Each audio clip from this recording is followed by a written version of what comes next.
Střední tank Panzerkampfwagen 3. V roce 1935 vydala německá armáda přesnou specifikaci požadavků na vývoj tanku, který se stal páteří tankových sil v první polovině druhé světové války. Hledání optimální konstrukce pro tento 15-tunový tank vedlo k výrobě řady prototypů, jako byl například tank Panzer III model A, vyrobený v roce 1937, po němž následovaly modely B a C s podobnými typy odpružení. Bylo však vyrobeno jen 15 kusů modelu A 30 kusů B a C. Posledním předvýrobním typem byl model D, který prozatím nebyl jako bitevní tank přijat. Několik bylo přestavěno na velitelský tank, ostatní sloužili ke zkušebním úkolům. Další provedení tanku model E již bylo zavedeno do výroby v prosinci roku 1938. Několik kusů tohoto provedení bylo připraveno k účasti na vojenské přehlídce k Hitlerovým narozeninám v dubnu 1939, na které převládaly tanky Panzer 1 a 2.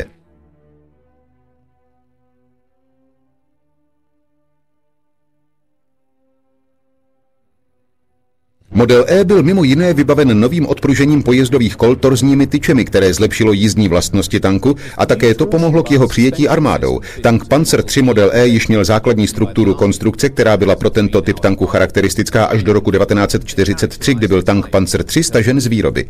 Standardní výzbrojí byl kanon KVKL 45 ráže 37 mm. Díky novému odpružení bylo možné rovněž zesílit pancéřování tanku, což vedlo ke zvýšení jeho hmotnosti na 19,5 tuny. Ve srovnání s tankem Panzer IV se tank Panzer III objevil na válečné scéně zpočátku v menším počtu. Několik jich bylo použito při okupaci Československa, ale pouze 87 až 98 tanků Panzer III se podle různých pramenů zúčastnilo napadení Polska dne 1. září 1939, na rozdíl od 200 tanků Panzer IV. Téměř všechny nasazené typy byla vozidla raných modelů, jako je tento model B. Na produkci modelu F, který se začal vyrábět v říjnu roku 1939, se podílelo 5 výrobců, čímž výroba tanku Panzer III prudce vzrostla. Do července roku 1940 se jich vyrobilo 435, což umožnilo posádkám a střelcům na cvičeních, jako je toto, nafilmovaném během velmi chladné zimy 1939 až 40, seznámit se s tímto vozidlem v období předzápadní kampaní. Představením modelu G v dubnu roku 1940 se výrobní program typu 3 ještě více rozšířil, avšak teprve se zavedením kanónu KVK 38L/42 ráže 50 mm v posledních 100 kusech modelu F, jak můžete vidět na tomto 51. exempláři modelu G, byl od počátku vývoje existující spor o ráži kanónu vyřešen. Ve své funkci velitele motorizovaného vojska požadoval Hans Guderian, aby zbraní této ráže byly tanky Panzer III vybaveny od počátku výroby. Byl však odmítnut výzbrojním úřadem, který trval na tom, aby tank Panzer III byl vyzbrojen variantou kanónu ráže 37 mm, používaného běžně na bojišti, jak právě vidíte. Guderian alespoň prosadil, aby věž tanku byla však konstruována tak, aby umožňovala pozdější lafetaci kanónu větší ráže. Brzy ráno dne 10.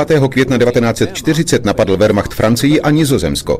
Kampaň začala nálety Luftwaffe na spojenecká letiště. Ačkoliv škody, které spojenci v těchto náletech utrpěli, nebyly fatální, byly pro Luftwaffe znamením rozhodující vzdušné převahy, která byla nutná k zajištění leteckého krytí armády. Ta mohla díky tomu operovat, aniž by se znepokojovala vzdušnými útoky nepřítele, což se ukázalo být zásadním pro úspěch této kampaně. Poté přišli na řadu výsadkáři v Belgii a Holandsku a krátce po nich následovala pozemní invaze obou zemí armádní skupinou B. Tato akce vyvolala přesně to, co Němci zamýšleli: vstup spojeneckých vojsk do Belgie.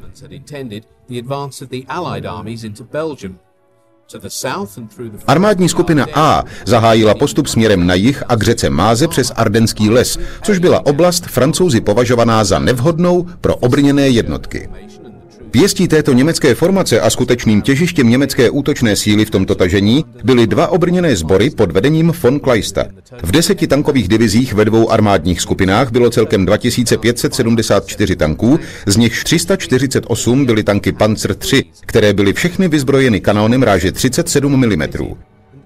Tanky Panzer III tedy představovaly pouze 1/7 z celkového počtu nasazených tanků, takže je jasné, že význam přikládaný tomuto typu vtažení do západní Evropy byl zcela nepřiměřený počtu tanků zapojených do této kampaně. Jakmile se tanky dostaly přes Mázu, byly Panzery III na špici postupu k Lamanšskému průlivu. Do 20. května se podařilo odříznout spojenecké síly v Belgii od Francie. Jejich zničení bylo dosaženo 5. června. Následná německá invaze do zbytku Francie způsobila rychlé vojenské zhroucení a 22. června francouzskou kapitulaci.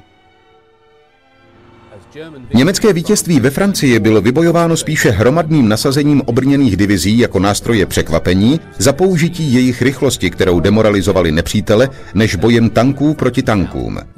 Technická omezení mnohých německých typů tanků nebyla proto považována za naléhavý problém.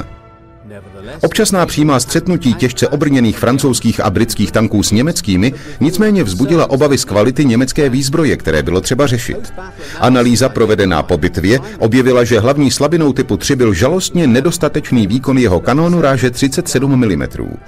Němečtí tankoví střelci sledovali plní obav a frustrace, jak se střely jejich vlastních 37 mm tankových děl odrážejí od pancéřování francouzského tanku Char 1B a britských tanků Matilda II.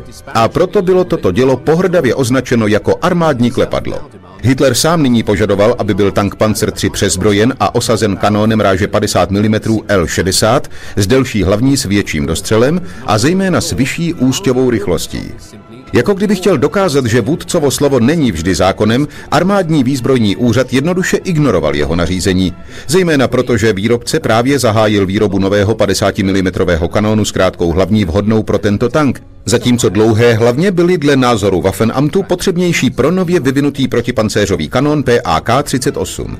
V říjnu 1940 byla výrobní práva k výrobě Panzeru III udělena společnostem MAN, Alket, Henschel, Miak, Wegmann a MNH, přičemž se hlavní výzbrojí stalo dělo ráže 50 mm s krátkou hlavní. Guderian později vzpomínal, že to bylo v únoru 1941, kdy se Hitler dozvěděl, že jeho pokyny nebyly provedeny, což ho velmi rozlobilo.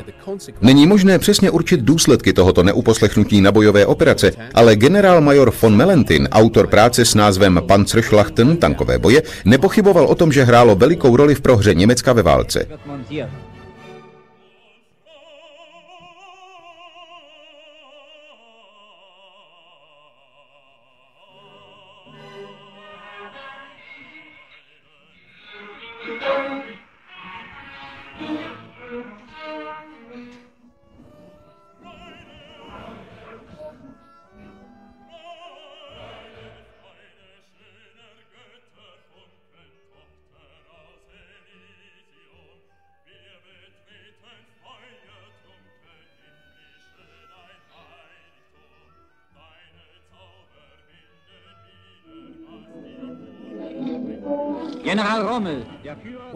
Když Hitler jmenoval Rommela do funkce velitele Deutsches Afrika Korpsu v březnu roku 1941, viděl Rommel v rozlehlé a otevřené krajině severní Afriky perfektní zkušební polygon k prozkoumání potenciálu mobilního vedení boje.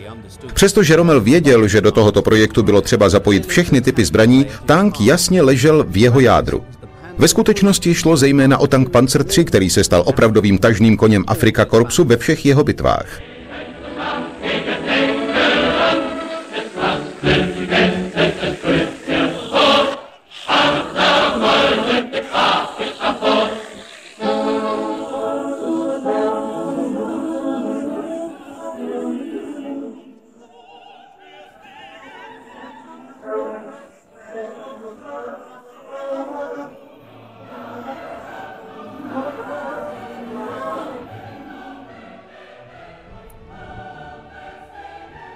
Německá invaze na Balkán na počátku dubna roku 1941, byť malého rozsahu, zaměstnala vysoký podíl mobilních sil.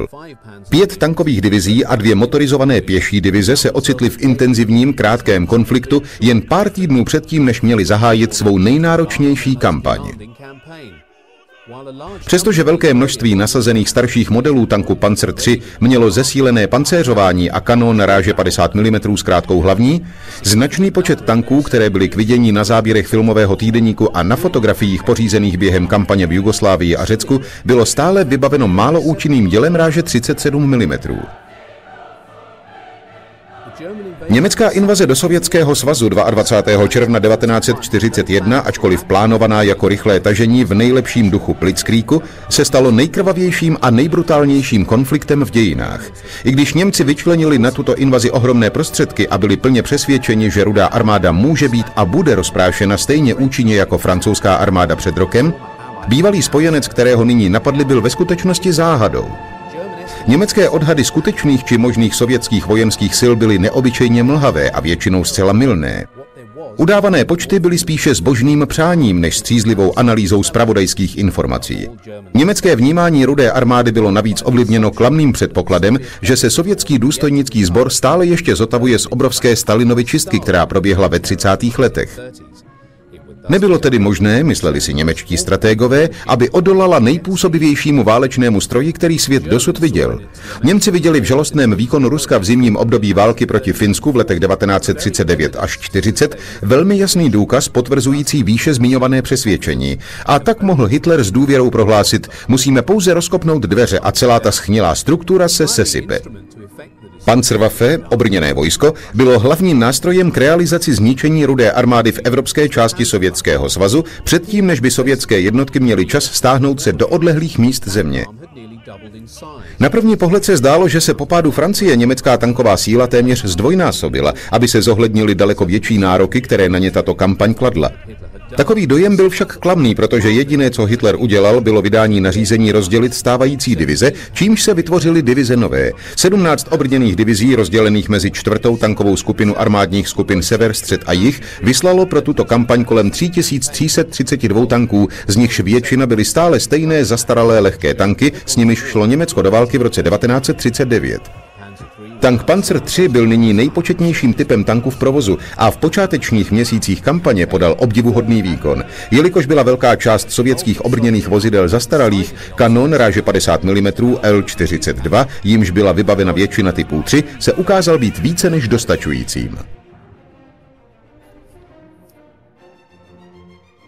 Pak ale přišlo setkání s novou generací sovětských tanků, o kterých Němci neměli ani potuchy. Tanky KV-1 a KV-2 vážily 42 a 43 tun, přičemž jejich pancéřování bylo velmi silné, až 75 mm na střelecké věži tanku KV-1. Střela tanku Panzer III nepronikla pancéřováním tanku KV-1 ani z bezprostřední blízkosti. Tank T-34 vyvolával ještě větší obavy. Nízký, rychlý a dobře vyzbrojený na širokých pásech, které umožňovaly pohyb po nerovném terénu a se silným pancéřováním, kterým bylo těžké proniknout.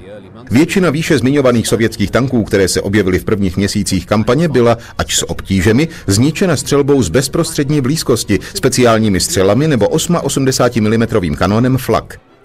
Bylo jich zkrátka příliš málo na to, aby dokázali změnit dosavadní vývoj kampaně. Navzdory prvním zprávám o nových sovětských tancích si Němci zpočátku neuvědomovali, jak velkou technickou výzvu tyto tanky představovaly. Pro vojáky na frontě to však byl naprosto očividný problém. Ledabilý postoj Německa k těmto tankům byl zřejmý i z rozhodnutí tankového výboru Wehrmachtu ze 17. července 1941 o objednávce výroby 7992 tanků typu 3 na výbavu 630 tankových divizí, které nyní armáda požadovala pro své budoucí potřeby. Poté, co byla sovětská vojska obklíčena v hraničních bitvách a po pádu Minsku dne 28. června, postupovaly obrněné skupiny Panzergruppen pod velením Guderiana a Hota znovu vpřed, aby obsadili Smolensk. Ačkoliv sovětské jednotky kladly velký odpor, čelisti dvou obrněných skupin se 16. července sevřeli. Sovětský odpor však vyústil v boj obklíčených sil až do 27. července, kdy padlo dalších 100 000 Rusů do zajetí. Na rozdíl od předchozích kampaní Němci zjistili, že nejen, že Sověti nesložili zbraně, i když bylo zcela jasné, že prohráli, ale že také bojovali dál, často do posledního muže. Německé ztráty také značně stoupaly a dokonce i obrněné divize prořídly v důsledku opotřebení a poruch. Jak Guderian, tak Hot měli nicméně dobrou pozici na to, aby zaútočili na Moskvu, která ležela méně než 200 kilometrů daleko.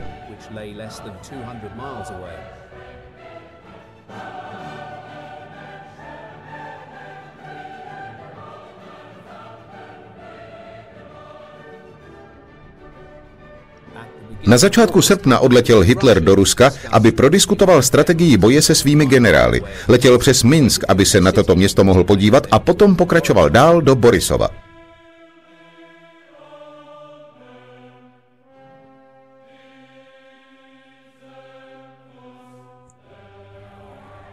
Při jeho příjezdu se mu dostalo nadšeného přijetí vojáky a byl oficiálně přivítán polním maršálem von Bockem, velitelem armádní skupiny Střed.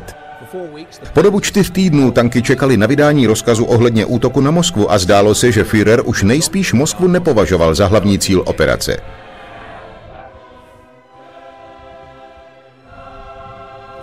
Guderian ohlásil Hitlerovi, že je připraven pokračovat v postupu na Moskvu mezi 15. a 20. srpnem a ujistil Hitlera o tom, že sovětské hlavní město padne. Hitler poslouchal, ale nijak se nevyjadřoval. Bylo jasné, že ho jeho argumenty nepřesvědčily. Teprve 23. srpna se Guderian dozvěděl, že Hitler byl proti napadení Moskvy a že nařídil jeho Panzergruppe Jih, aby vypomohla při likvidaci sovětské armády v okolí Kyjeva. Sovětská vláda a Rudá armáda si byli tak moc jisté německým útokem na Moskvu, že je tento náhlý 90-stupňový obrat Guderianovy obrněné skupiny úplně vyvedl z míry. Jakmile však Sověti viděli, že se tanky Kleistovy obrněné skupiny derou dál na jih od Kyjeva, mohlo to znamenat pouze to, že jejich zamýšleným cílem bylo zničení sovětské armádní skupiny pod velením maršala Semjona Buďonného. Když postupovali Guderianovy jednotky na jih přes hluboké lesy a směrem k řece Dvině, obávali se, že po odhalení jejich záměru bude Buďonný zcela jistě chtít stáhnout svá vojska z oblasti Kyjeva a z druhé strany řeky Dněpr, předtím, než se čelisti kleští německých obrněných skupin budou moci zavřít. Stalin však přišel Němcům na pomoc, když kategoricky zakázal Buďonnému ustoupit.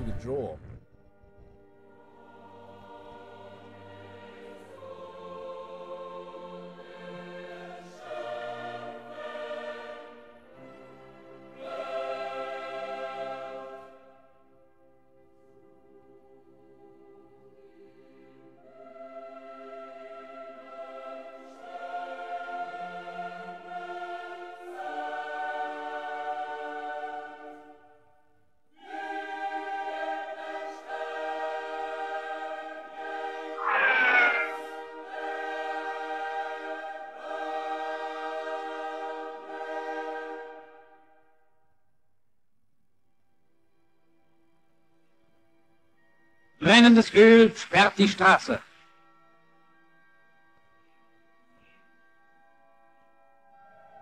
Unsere Panzerkampfwagen haben die fliehenden Feindkolonnen erreicht. Tod und Verderben bricht über die Sowjets herein.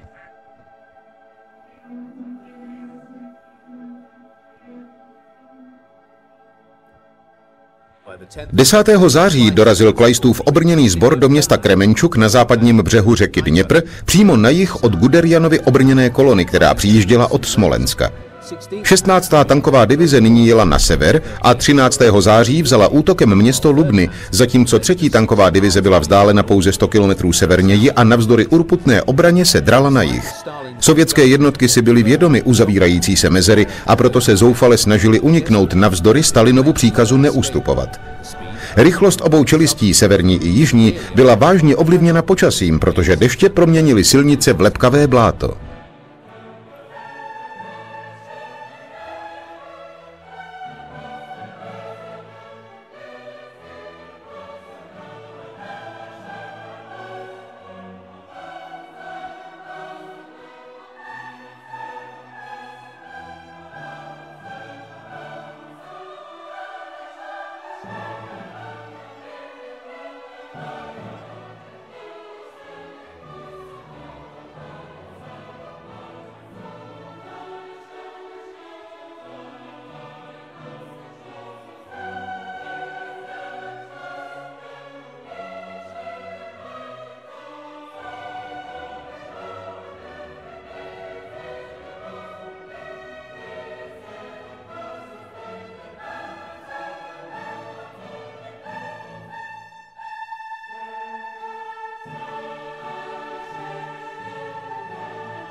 Kontakt. 14. září 1941 v 18 hodin 20 minut byl konečně navázán kontakt mezi první a druhou obrněnou skupinou.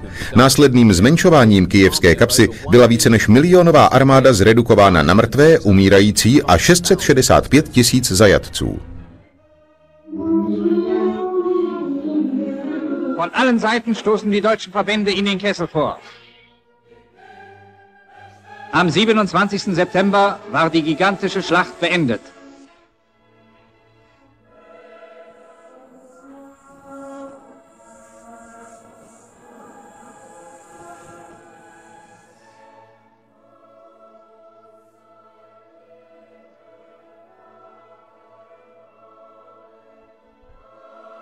Zahajovací bitva operace Tajfun, jež měla vyústit v obsazení Moskvy před příchodem zimy, skončila jen o měsíc později a dalších 663 000 vězňů pochodovalo pod dozorem stráží na západ. Ve dvojitém obklíčení v Jazmy a Briansku zničily tankové divize 3., 4. a 2. obrněné skupiny mezi sebou sovětské ozbrojené jednotky před Moskvou, což zanechalo přístupové cesty k sovětskému hlavnímu městu bez obrany. Zdálo se, že nic nyní nemůže Němce zastavit před dobytím města.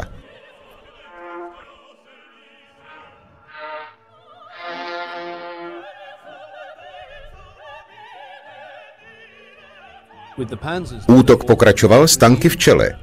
3. Panzergruppe si dopřála luxusu v podobě jízdy po hlavní moskevské silnici, což byla jedna z mála asfaltových silnic v celém Sovětském svazu.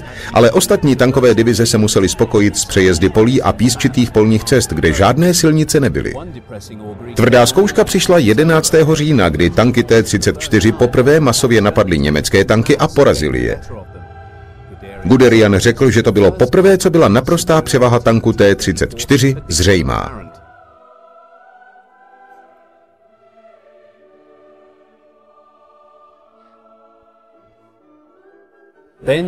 Pak přišel déšť a spolu s ním bláto, které snížilo rychlost tanků na šnečí tempo a nakonec je úplně zastavilo.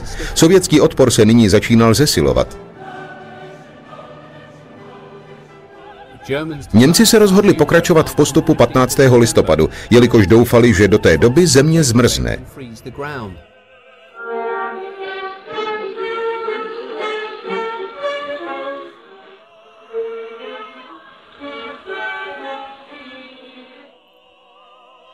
Celkově byly kvůli mizernému počasí ztraceny 3 týdny.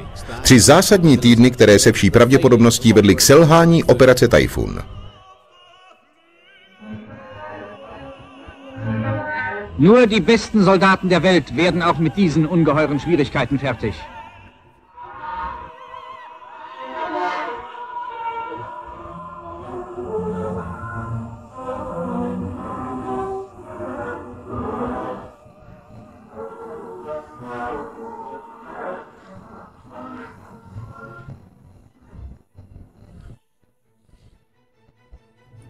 Když se opět pokračovalo v postupu tak, jak bylo plánováno, země byla již tvrdá a dokonce už poprášená sněhem. Jak se zdálo, tanky znovu získaly svou svobodu pohybu. Vypadalo to, že hotová obrněná skupina má velmi blízko k probití se vpřed.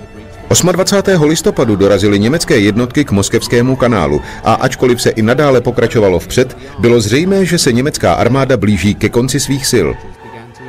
Velmi nízké teploty se začaly projevovat na vojácích i na strojích. Počet omrzlin se dramaticky zvýšil a počasí se výrazně zhoršilo. Navíc se na frontě objevily první sovětské jednotky ze Sibiře. 1. prosince von Bock prohlásil, že nevěří, že by bylo možné postupovat dále. 5. prosince se německý postup zastavil a na některých místech se jednotky dokonce začaly stahovat. Téhož dne přešla Rudá armáda, která nasadila rezervní jednotky, k protiofenzívě před Moskvou.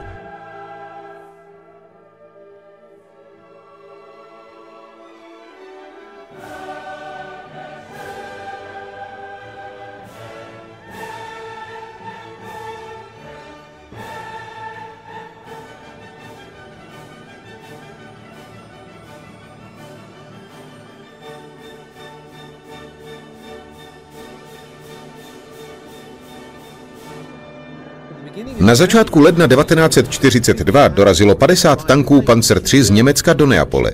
Jednalo se o dodávku pro Rommela, který nutně potřeboval tanky v severní Africe. Všechno to byly prototypy modelu J, který vstoupil do výroby v březnu roku 1941. Přestože tento model byl zprvu stále vyzbrojen jen krátkým 50 mm kanónem, jeho ochrana byla zlepšena. Pancíř nástavby, trupu i věže byl zesílen na 50 mm. Verze J se stala nejpočetnější verzí tanku Panzer III s pokračováním výroby až do července 1942, přičemž celkový počet vyrobených tanků se vyšplhal na 1549. Ačkoliv několik těchto tanků šlo na vybavení 2. a 5. tankové divize, byla většina z nich po dobu výrobního období využita jako náhrada za ztráty v Rusku a severní Africe, kde bylo v boji roku 1941 zničeno až 1400 tanků Panzer III.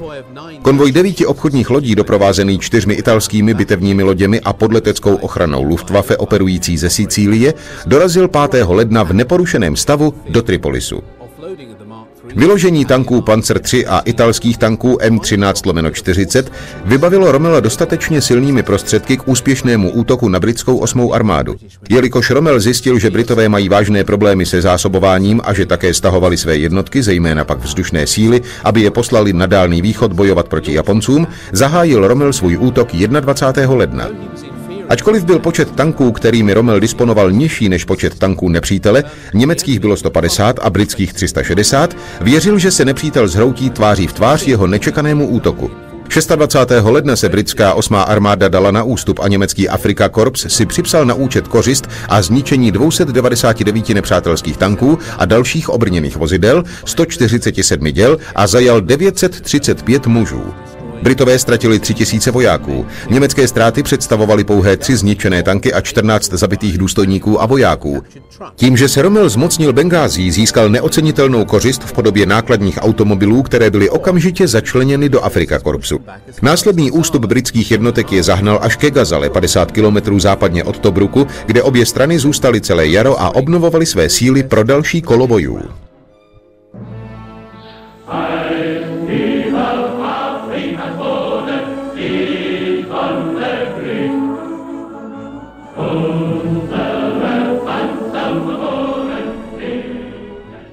Rommel, nikdy zdrženlivý, když šlo o publicitu, zatím nadšeně pózoval přítomným kameramanům a zkoumal nepřátelské ukořistěné vybavení. To vše byla voda na mlýn pro Goebbelsovo ministerstvo propagandy a pro německé filmové týdeníky. Tato sekvence názorně ukazuje podmínky, za kterých bojovaly německé a sovětské jednotky v zimě 1941-42.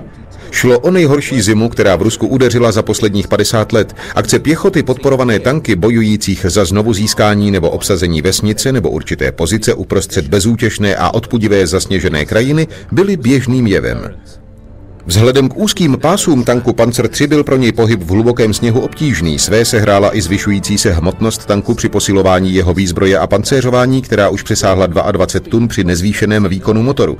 Nejlépe je to vidět při porovnání tohoto záznamu se záznamem tanku T-34 rychle projíždějícího sněhem na předešlém záběru. V takových podmínkách byl typ 3 ve veliké nevýhodě. V zájmu vypořádání se s tímto problémem byly vyvinuty Ostköten, neboli takzvané východní pásy. Byly to rozšířené pásy pro použití ve sněhu, díky nimž se snížil tlak tanku na půdu a zlepšila se jeho průchodnost.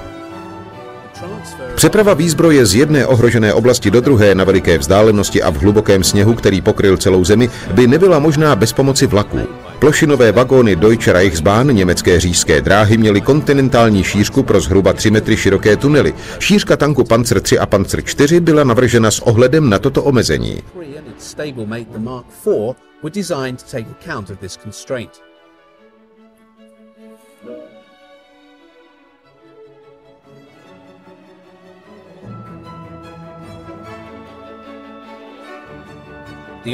Počátek tání na konci zimy v Sovětském svazu, známý jako Rasputica, močálové období, prakticky zastavilo veškerý pohyb.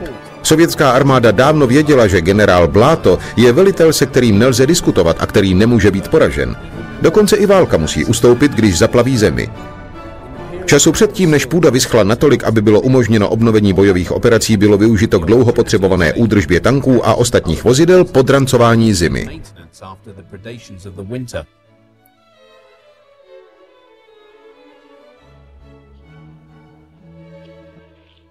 Eine Panzerabteilung bereit zu neuem Einsatz. Velení nařizuje uspořádat za linií fronty v Sovětském svazu vojenské cvičení. Přestože byly tyto jednotky k dispozici pro bojové operace, byla tato vojenská cvičení nezbytná pro zaučení nových osádek do specializovaných aspektů tankových operací a k pilování dovedností potřebných k efektivnímu fungování jednotek. Ačkoliv většinu tohoto tankového praporu tvoří tanky Panzer III, je také přítomno několik tanků Panzer IV v jejich plánované roli palebné podpory s 75 mm děly.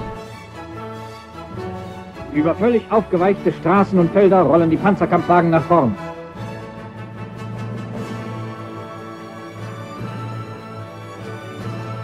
Kameradschaftliche Hilfe. Gebirgsjäger werden im Schlepp mitgenommen.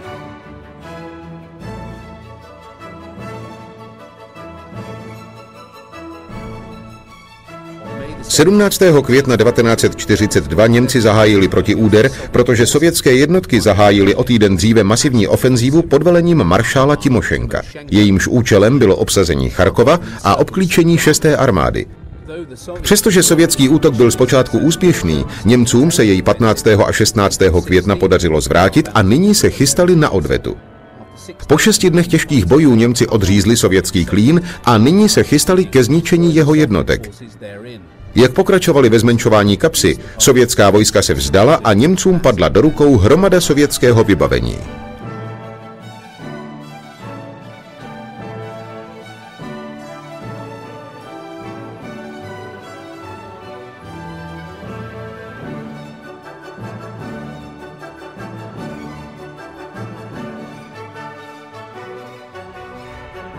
Střemhlavé bombardéry Štuka ze 4. vzdušné skupiny začaly svůj vlastní útok na sovětské jednotky, které byly chyceny do pasti.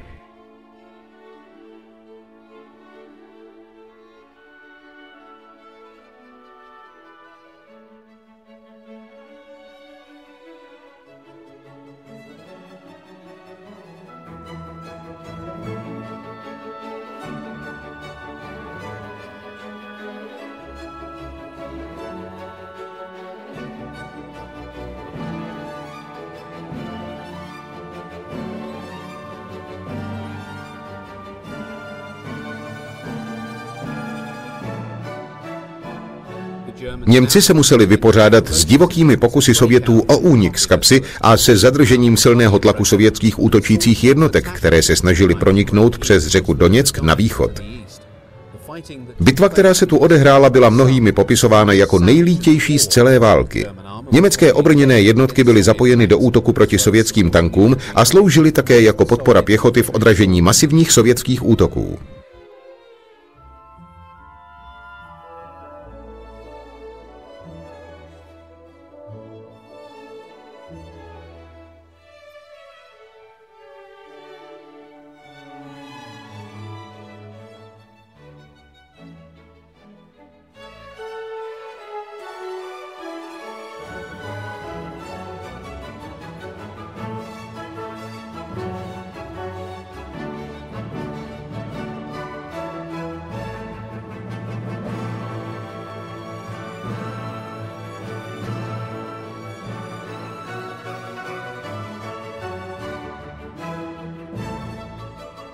Když byl po 3 dnech konečně sovětský odpor zlomen, byly kořist a počet zajatců obrovské.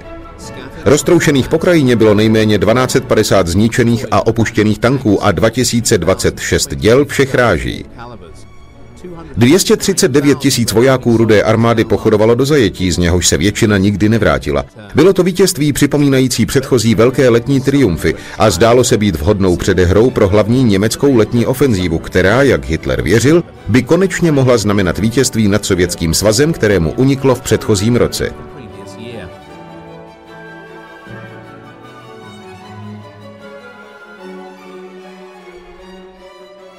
Modrý plán, Hitlerovo kódové označení pro jeho velkou letní ofenzívu v jižním Rusku, byl zahájen v závěrečných dnech měsíce června. Do konce 2. týdne v červenci se německé jednotky pod velením armádní skupiny A blížily k důležitému městu Rostov na Donu. Hlavním úkolem této armádní skupiny byl postup na jih směrem na Kavkaz a zmocnění se ropných polí a poté zásadního přechodu přes řeku Don u Rostova. Převážná část záběrů, které lze dále vidět, se zabývá touto operací a obsahuje jedny z nejlepších bitevních záznamů natočených během války. V neposlední řadě také pro své rozsáhlé zdokumentování tanku Panzer III v akci. Tanky Panzer III stále ještě převažovaly jako hlavní typ tanku, i když 600 vzorů J a L, které byly vyzbrojeny působivým 50 mm kanónem L60 s dlouhou hlavní, bylo po ruce pro letní kampaň. Je třeba připomenout, že to byl tento kanón, který Hitler požadoval jako hlavní zbraň pro typ 3 již po francouzské kampani. Avšak až v dubnu roku 1941 na přehlídce vojenského vybavení na oslavu jeho narozenin Hitler viděl, že tank Panzer III má stále krátký 50 mm kanón L42. Hitler poté požadoval, aby tentokrát byl jeho příkaz uposlechnut. Přesto však neopustil tank Panzer III s kanónem L60 výrobní linku ještě dalších 8 měsíců a poté se objevil na scéně až v prosinci 1941. Výhodou delší hlavně na 50 mm kanónu byla vyšší počáteční rychlost střely, což jí umožnilo proniknout silnějším pancéřováním. Zatímco kanon L-60 byl s velkým úspěchem použit v západní poušti, kde ho Britové nazývali Typ 3 speciál, nebyl už tak efektivní, když se nasadil proti sovětským těžkým tankům. Do 20. července mířilo na Rostov několik mobilních jednotek z různých směrů. 3 tankové sbory pod velením generála von Mackensena, tvořené 14. a 22. tankovou divizí, se blížily k městu ze severu. Zatím se von Schweppenburgovy obrněné sbory pokoušely město obsadit v naději, že zajistí kontrolu velkého mostu přes řeku předtím, než by jej Sověti mohli vyhodit do povětří. Od západu se blížící obrněné vozy tankové divize SS Viking a 13. tankové divize museli nejdříve projet protitankovým příkopem, který přetínal jejich přístup do města a který byl vojáky zaházen za pomoci mnoha nářadí. Za zmínku stojí tyto tanky Panzer III modely L, které byly poprvé představeny v červnu 1942. Nejvýraznější změnou bylo zesílené pancéřování všech stěn, čelní stěny i věže nástavby. Těsně před vstupem do města zuřily tvrdé boje. Střemhlavé bombardéry Štuka byly povolány k bombardování sovětských zákopů a obrany.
Když pronikla vnějším obranným pásmem, zaútočila 13. tanková divize na centrum města s tanky Panzer III, motocyklisty a ostřelovači. Pouliční boj proti Sovětům byl extrémně nebezpečný, protože sovětští vojáci byli mistři tohoto umění. Němečtí vojáci, schovaní za polopásovými vozidly, si byli dobře vědomi toho, jak zdatní jsou sovětští ostřelovači.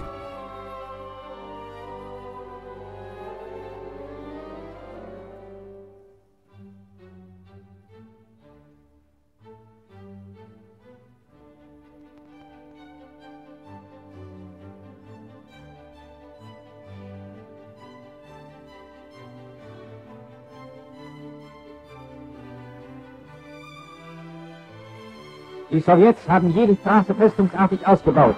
Sie wissen, dass der Verlust von Rostov für den weiteren Kampfverlauf von entscheidender Bedeutung ist und wehren sich mit verbissener Wut. Jednotky divize SS Viking se nyní ocitly ve velmi intenzivním pouličním boji.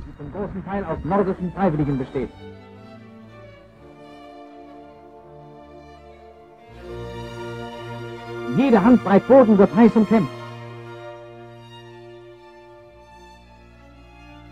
Za zmínku stojí použití 50 mm protitankového děla PAK-38 jednotkami SS divize Viking, které bylo přivezeno na jednotunovém polopásovém vozidle. Zběsilost bojů se stupňovala, když jednotky dorazily do centra města, kde Sověti strávili mnoho času a úsilí opevňováním všech budov v průběhu měsíců od listopadu 1941, kdy Němci nejdříve město dobyli, ale poté z něho byli vypuzeni. Infanterie in Deckung.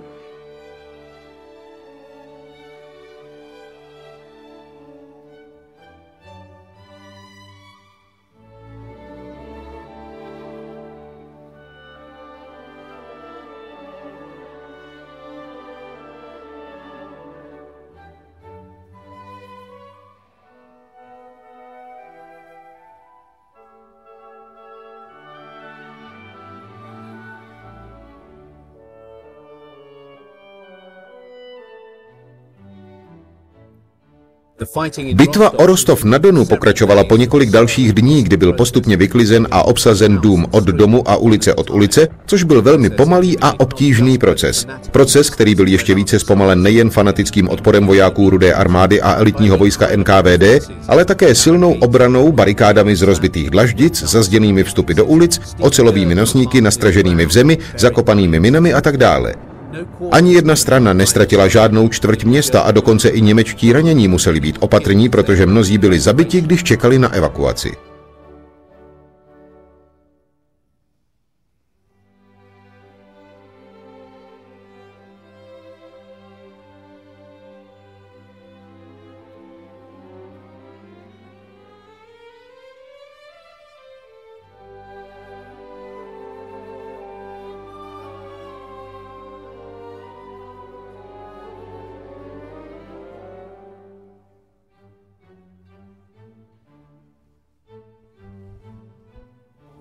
Rumunští vojáci byli rovněž zapojeni do boje a také utrpěli těžké ztráty.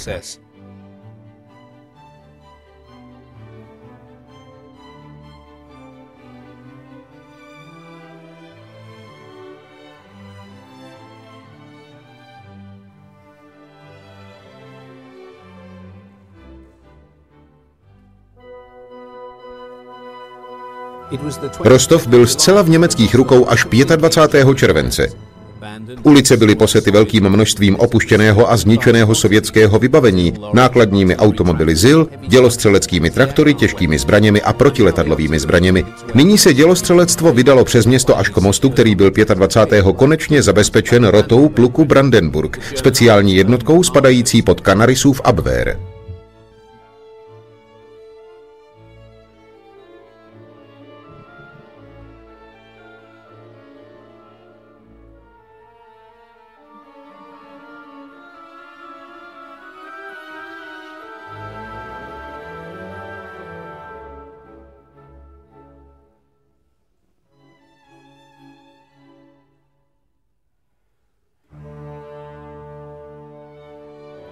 Dlouhé hnědé zástupy zajatých sovětských vězňů směřovaly na západ k nejisté budoucnosti.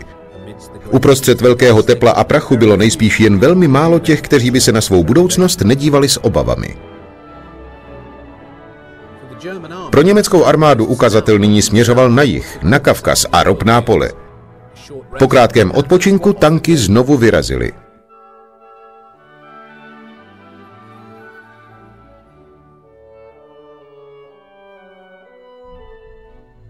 V teplotách dosahujících téměř 40 stupňů Celsia vyrazily divize armádní skupiny A přes mosty na Donu na jih směrem k velkému horskému pásmu, vzdálenému asi 300 kilometrů napříč vyschlou až havou stepí.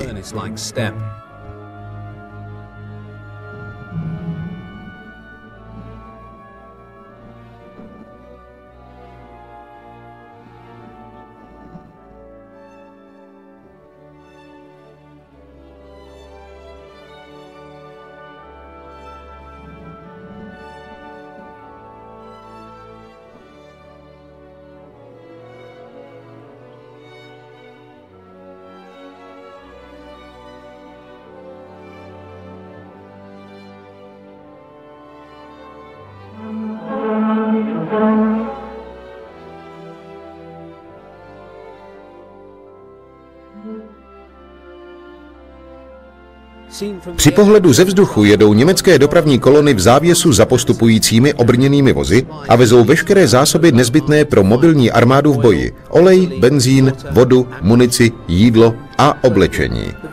V této fázi kampaně sršeli němečtí vojáci optimismem, protože věřili, že konec války už je na dohled.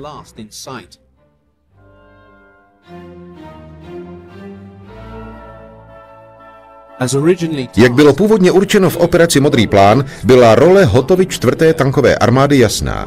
Měl nasadit 800 svých tanků a zničit sovětské síly nejdříve v oblasti Kursku a poté podél linie řeky Don, kde se nacházela armádní skupina maršála Tymošenka. Hot měl potom vyrazit na Stalingrad v zádech se 6. armádou pochodující podél linie řeky Don. Hitler však 5. července nařídil 4. tankové armádě jih, aby pomohla von Kleistovi a 1. tankové armádě zabrat Rostov a přechody Donu. Této pomoci nakonec nebylo třeba, protože do 25. července bylo v 50-mílovém okruhu Rostova celkem 20 divizí. Kdyby se Hoth držel původních plánů, Stalingrad by pravděpodobně padl docela rychle. Přestože 4. tanková armáda měla své divize na druhé straně řeky mezi 21. a 22. červencem, Hitler nyní oddělil 24. obrněný sbor a poslal ho na severovýchod na pomoc 6. armádě, která čelila těžkému odporu Sovětů, odhodlaných zabránit tomu, aby bylo město obsazeno. Německé tankové divize spolu se 6. armádou byly nyní vtaženy do pouličních bojů, což je možné vidět u těchto tanků Panzer III ze 24. obrněného sboru. Během následujících 3 měsíců až do sovětské protiofenzívy v listopadu byly tanky pomalu ničeny v podmínkách zcela nevhodných pro jejich řádné uplatnění. Tím, že byly tyto tanky zredukovány převážně na roli podpory pěchoty při útocích v omezených podmínkách, staly se obětí statečných sovětských vojáků vyzbrojených molotovovými koktejly a protitankovými děly. V důsledku vážného omezení jejich mobility a v důsledku zapojení se do intenzivních bojů v ruinách města nebyly tankové divize ve Stalingradu schopny účinně reagovat, když Rusové obklíčili 6. armádu. Když von Paulus na konci ledna 1943 kapituloval, bylo město pohřebištěm tanků Panzer III.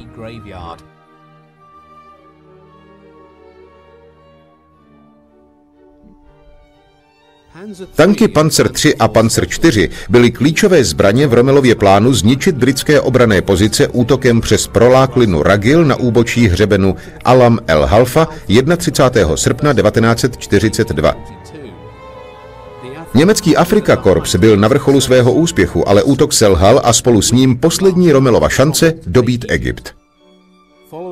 Po spojenecké invazi do severní Afriky na začátku listopadu 1942 nařídil Hitler německým jednotkám, aby se rychle přesunuli a zabrali 10. listopadu území vlády ve Vichy ve Francii. Záběry zúčastněných německých jednotek umožňují prvé záběry poslední modifikace tanků Panzer III-M. Mezi červnem 1942 a srpnem 1943 bylo vyrobeno 663 tanků modelu M. Tento typ tanku je snadno rozpoznatelný, protože nese krátký kanon ráže 75 mm, který byl používán ve všech modelech tanku Panzer IV až do modelu F1. S tímto typem se tank Panzer III vrací na úplný začátek.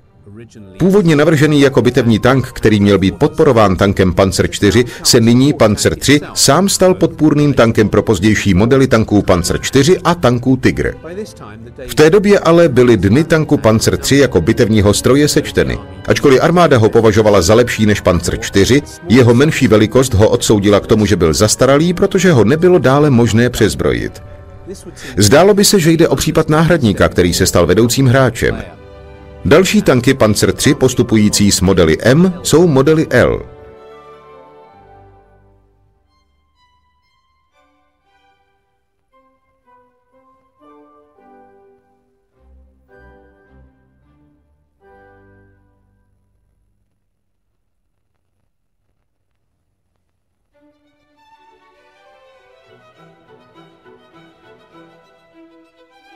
Německé jednotky a jejich tanky zůstaly ve Vichy ve Francii jako okupační vojska až do doby, než byly zničeny nebo donuceny k ústupu vyloděním spojeneckých jednotek v jižní Francii v srpnu 1944.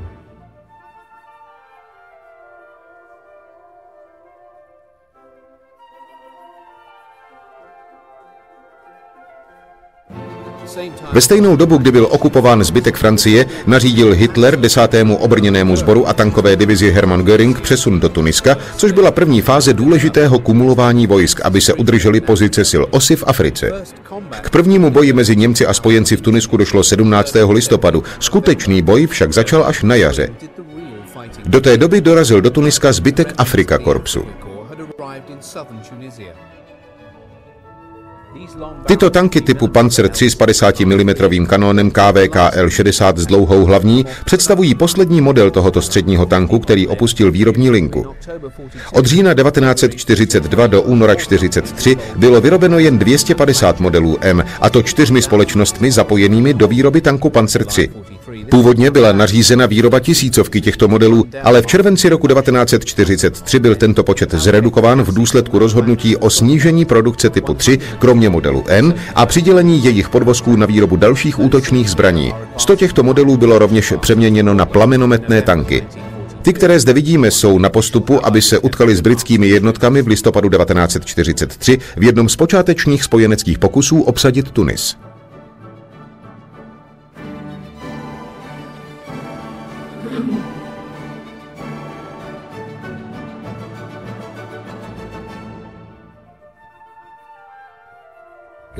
Protože boj o kontrolu nad vzdušným prostorem byl ještě v rovnováze, nezdálo se, že by si německá pěchota dělala starosti s přesunem na Panzeru 3.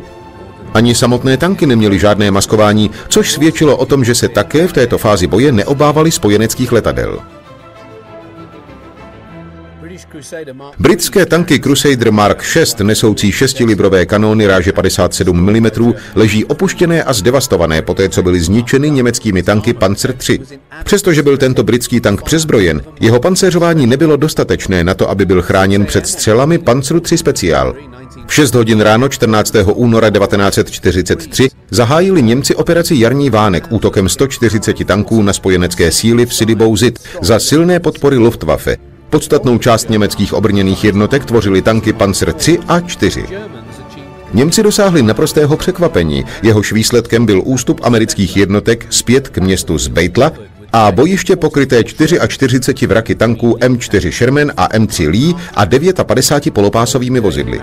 Následující den směřoval americký protiútok na německé pozice v přehlídkovém stylu, což Němcům umožnilo vyčkat, až se jim americké jednotky dostanou na dostřel, aby je zničili. Tentokrát za sebou Němci nechali dalších 54 tanků, 57 polopásových vozidel a 29 kanónů. Vzhledem k tomu, že v německých filmových týdenících neexistují prakticky žádné důkazy o tom, že německá armáda by ztratila v bitvě nějaký tank, poslouží tyto snímky zničených tanků Panzer 3 jako důkaz, že k tomu přece jen došlo. Všechny byly pořízeny v Tunisku v různých bitvách poblíž Medies el Bab, Thali a na obranné linii u Maretu. Mnohé se staly oběťmi britských 6-librových, tedy 57 mm a 17-librových 670 mm tankových zbraní. Do začátku února 1943 Rudá armáda zatlačila Němce zpět na místo, odkud zahajovali roku 1942 svou letní kampaň. Stalin usiloval především o to, aby armádní skupina Jih byla zničena před koncem zimy. Proto nařídil jednotkám jihozápadního frontu, aby postoupili k řece Dněpr. V důsledku kapitulace u Stalingradu a německého ústupu na jihu byl Stalin přesvědčen o tom, že to, po čem toužil, se začínalo uskutečňovat. Když tedy byla zaznamenána koncentrace německých obrněných jednotek, předpokládalo se, že to nebylo nic jiného než počátek jejich dalšího ústupu. Co se však ve skutečnosti dělo pod vedením polního maršála von Mansteina, byly přípravy na protiútok na rychle se vyčerpávající sovětské jednotky. Srdcem Mansteinovy obrněné pěsti byly 3 divize SS pancéřových granátníků povolané zpět z Francie, kde byly reorganizovány a nově přezbrojeny a které představovaly jeden z nejvýkonnějších mobilních prvků německé armády v bitvách na východě. Manstein vyslal své jednotky do boje 19. února a do 22. zničil větší část první úderné armády ve skupině armád generála Popova. Fáze 2 začala postupem 4. tankové armády na Charkov spolu s SS obrněným sborem po její levé straně. Společně dorazili k řece necelých 20 kilometrů jižně od města a 5. března se SS obrněný sbor odtrhl od 4. tankové armády a postupoval na Charkov. Velitel sboru SS Hauser poslal do města jeden oddíl ze severu a druhý ze západu. Charkov padl po 3 dnech velmi těžkých bojů. Operace Citadela, poslední velká německá ofenzíva na východě, byla také labutí písni tanku Panzer 3 jako bitevního tanku. V této bitvě, ve které se měla ukázat schopnost německých tanků získat rychlé a rozhodné vítězství nad Rudou armádou v okolí Kurského oblouku, hrál tank Panzer 3 hlavní roli. Z 2700 tanků a útočných zbraní, které Němci dali pro tento útok dohromady, bylo 432 tanků Panzer 3, které byly vyzbrojeny dlouhým 50 mm kanónem L60. 88 nasazených tanků stále ještě používalo 50 mm kanón s krátkou hlavní. Mnoho z tanků Panzer 3 model M, které byly dopraveny jako náhrada za dřívější ztráty, se nyní chlubilo stejnými ocelovými nebo pancéřovými bočními kryty, zástěrkami, které byly později k vidění na tancích Panzer 4 typu G a H. Německá ofenzíva byla zahájena 5. července a téměř okamžitě se její severní a jižní křídlo ocitlo v nesnázích. Ačkoliv si Němci byli vědomi toho, že sovětské ozbrojené síly byly mohutné, nic je nepřipravilo na obrovské vražedné pole, ve které Sověti proměnili válečné předpolí. To bylo navrženo tak, aby byla Panzerwaffe zničena, což je přesně to, co se stalo. Brzy na jaře byla položena ohromná minová pole, která byla ke konci léta zamaskována vysokou pšenicí a kukuřicí. Ostatní minová pole byla navržena zcela konkrétně tak, aby nasměrovala německé obrněné jednotky do území, ve kterých byly umístěny protitankové zákopy plné protitankových zbraní, které zahájily palbu a tím tanky zničily. Skryté baterie těžkého dělostřelectva začaly zuřivě střílet na tanky a doprovodnou pěchotu. Není divu, že německé tankové ztráty rychle rostly. Ztráty tanku Panzer III byly vysoké, v neposlední řadě kvůli tomu, že tyto tanky již zkrátka nebyly postačující pro způsob války, která se bojovala na východní frontě. Sověti považují Kursk za jednu z rozhodujících bitev celé války, která konečně zlomila německou tankovou sílu. Bylo zničeno takové množství německých tanků, že již nikdy nemohly být odpovídajícím způsobem nahrazeny, čímž Sověti navždy otupili nejlepší ostří německé armády.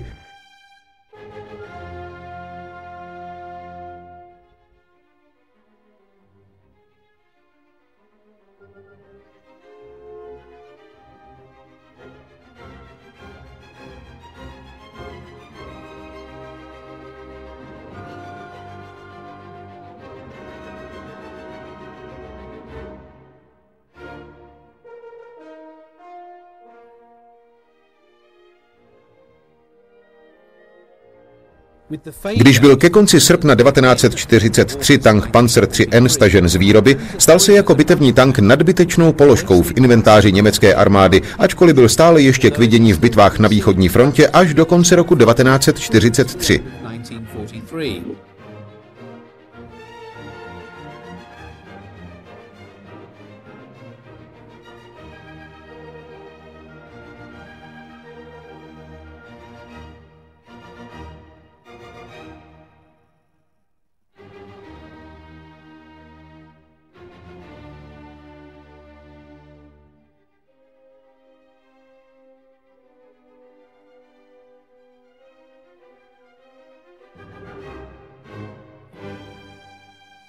Univerzálnost jeho konstrukce byla vhodná pro použití v jiných rolích. Mnohé Panzery III byly přeměněny na Panzerbefehlswagen, neboli velitelská vozidla, která měla uvnitř střelecké věže více komunikačních zařízení, aby bylo možné účinné taktické velení a řízení skupin tanků. Jiné byly využity jako obrněná pozorovací místa pro dělostřelectvo a podvozek byl použit až do konce války jako základ německého samohybného děla Sturmgeschütz Stuck 3 nebo útočných kanónů.